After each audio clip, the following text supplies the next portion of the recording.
આ વૈશાખ માસની શુક્લ પક્ષની એકાદશી એનું મહાત્મ્ય, એનું નામ શું છે એ બધો જ વિધિ મને જણાવો અને એનું ફળ શું છે એ પણ મને જણાવો. ત્યારે શ્રી ભગવાન જવાબ આપે છે કે હે ધર્મનંદન, પૂર્વે ભગવાન રામચંદ્રજીના પૂછવાથી મહર્ષિ વશિષ્ઠે જે કથા કહી હતી એ હું આપને કહી સંભળાવું છું, સાંભળો. રામચંદ્રજીએ પ્રશ્ન કર્યો કે હે ભગવાન, સર્વ પાપોને ક્ષય કરનારું અને સર્વ દુઃખ નિવારણ કરનારું સર્વોત્તમ વ્રત એ હું સાંભળવા ઈચ્છું છું. હે મહાત્મા, સીતાના વિયોગથી ઉત્પન્ન થયેલા અનેક દુઃખો મેં ભોગવ્યા છે, એટલે એનાથી ભયભીત થઈ અને હું આ પ્રશ્ન આપને કરું છું. ત્યારે મહર્ષિ વશિષ્ઠજી જવાબ આપે છે કે હે રામ, તમારી સ્થિર બુદ્ધિ છે, તમે યોગ્ય પ્રશ્ન પૂછો છો.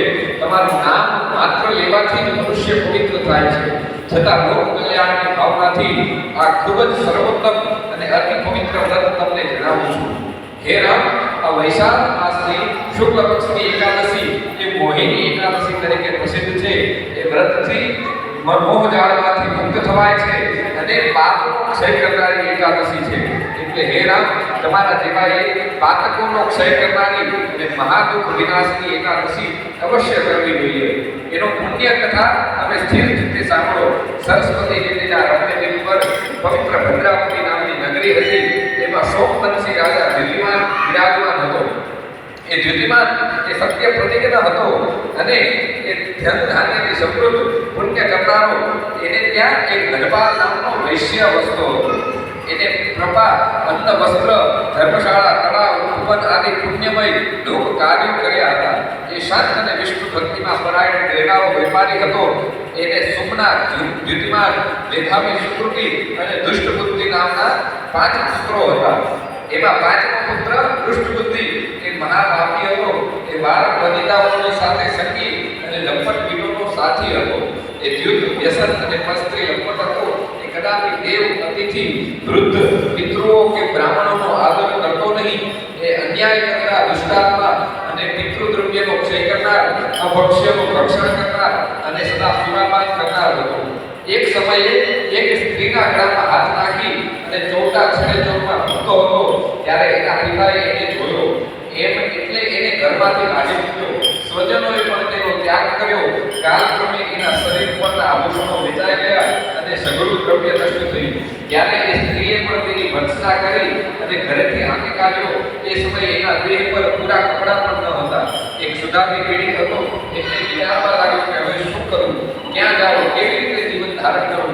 આમ ચિંતામાં ઘેરાયેલો એ નગરમાં ચોરી કરવા લાગ્યો. ત્યાં રાજસેવકો દ્વારા પકડાઈ ગયો. પરંતુ એના પિતાના ગૌરવનો આદર કરીને એને મુક્ત કરવામાં આવ્યો. પરંતુ એ વારંવાર ચોરી કર્મ કરતો, વારંવાર પકડાતો અને વારંવાર મુક્ત થતો. અંતે દુરાચારીને રાજસેવકોએ મજબૂત ભેડી નાખી બંદીવાન બનાવ્યો અને ફટકાર મારી તીવ્ર શરીર પર પીડા પહોંચાડી. હે દુષ્ટ, તારે મારા દેશની સીમામાં રહેવું નહીં. એમ કહી રાજાએ એને દેશનિકાલ કર્યો. તે અત્યંત ભયભીત ગહન વનમાં જતો રહ્યો. ક્ષુધા અને કુશાથી પીડિત થઈ આમને દોડવા લાગ્યો. પછી હિંસક પ્રાણીઓની પેઠે હરણ, સુવર, ચિત્તલ આદિ પ્રાણીઓને મારીને માંસાહાર કરી જીવવા લાગ્યો. તે ધનુષ્ય પર બાણ ચડાવી ચકોર, મોર, કંક, તેતર અને મૂષક સુદ્ધાને મારી નાખતો. આમ દિન પ્રતિદિન એ દુષ્ટ બુદ્ધિ નિર્દય થતો ગયો અને પૂર્વ જન્મના પાપથી કરદમમાં ખુંચતો ગયો અને રાત દિવસ દુઃખ અને શોકમાં વિતાવતો ગયો. એક સમય એના પૂર્વ જન્મના પુણ્યથી કૌંડિન્ય નામના ઋષિના આશ્રમમાં જઈ રહ્યો. શોકના ભાવથી પીડિત થયેલો એ ગંગામાં વૈશાખ સ્નાન કરી અને ઉભેલા તપોદન મુનિની સમીપમાં ગયો. એ સમયે મુનિના વસ્ત્રના જલનું બિંદુ એના પર પડ્યા અને એના પાપ નષ્ટ થઈ ગયા. એ હાથ જોડી કૌંડિન્ય મુનિને કહેવા લાગ્યો કે હે મુનિવર, મેં અજન્મ આ જન્મમાં અનેક પાપો કર્યા છે.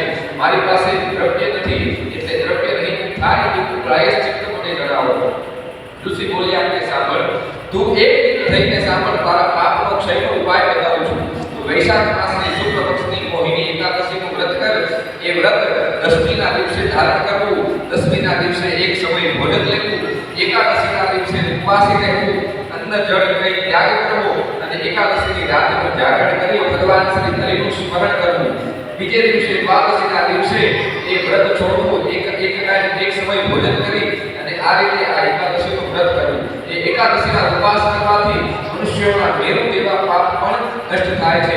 મુનિના વચન સાંભળી દુષ્ટ બુદ્ધિએ વિધિપૂર્વક વિધિપૂર્વક એકાદશીનું વ્રત કર્યું અને એના સર્વ પાપ નાશ પામ્યા. એ દિવ્ય શરીર ધારણ કરી ગરુડ પર બિરાજી અને વૈકુંઠ ધામને પ્રાપ્ત થયો.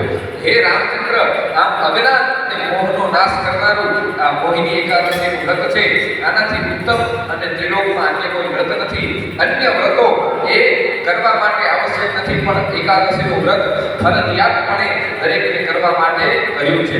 યજ્ઞ, તીર્થ, દાન આદિ મોહિની વ્રતના 16મા ભાગની પણ બરાબરી નથી. હે રાજન, આ કથાનું પઠન અને શ્રવણ કરવા માત્રથી પણ 1000 ગૌની દાનનું ફળ પ્રાપ્ત થાય છે. આમ પૂર્વ પુરાણમાં વર્ણવેલું વૈશાખ શુક્લ એકાદશી મોહિની એકાદશીનું વ્રત સત્યનારાયણાર્પણમસ્તુ. અચ્યુતમ કેશવમ રામનારાયણમ કૃષ્ણદામોદરમ વાસુદેવમ હરિ શ્રીધરમ માધવમ ગોપિકાવલ્લભમ જાનકી નાયકમ રામચંદ્રમ હરે. હરે રામ રામ રામ હરે હરે. હરે કૃષ્ણ કૃષ્ણ કૃષ્ણ હરે હરે. હરે રામ રામ રામ હરે હરે. હરે કૃષ્ણ કૃષ્ણ કૃષ્ણ હરે હરે. કૃષ્ણ કનૈયા